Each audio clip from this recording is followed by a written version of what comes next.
கடாயில் எண்ணெய் காஞ்சதும் கடலுளுந்தம் பருப்பு போட்டு பொரிஞ்சதும் அதில் கட் பண்ணி வச்ச வெங்காயத்தை போட்டு நல்லா வதக்கி விட்டுட்டு அதில் கட் பண்ணி வச்ச கத்திரிக்காய், முருங்கைக்காய், கேரட், பீன்ஸ் எல்லாமே நீலவாக்கில் கட் பண்ணி ஆட் பண்ணியிருக்கேன்.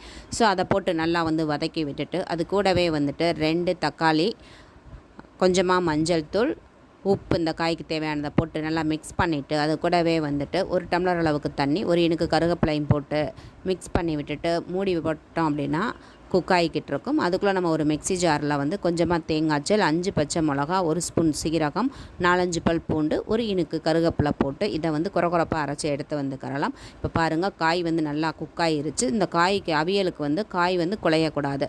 ஸோ இந்த ஸ்டேஜில் நாம் அரைச்ச அந்த பேஸ்ட் ஆட் பண்ணி நல்லா ஒரு மிக்சிங் கொடுத்து விட்டுட்டு கொஞ்ச நேரம் மூடியை போட்டு ஓப்பன் பண்ணோம் அப்படின்னா அருமையான கமகமான கன்னியாகுமரி ஸ்டைல் அவியல் ரெடி ஆயிரும். இதில் 1 இனுக்கு கருவேப்பிலையை போட்டு ஸ்டவ் ஆஃப் பண்ணி பரிமாறினோம்னா டேஸ்ட்டும் ஃப்ளேவரும் அட்டகாசமாக இருக்கும். ஸோ நீங்களும் இந்த மாதிரி ட்ரை பண்ணுங்கள். வீடியோ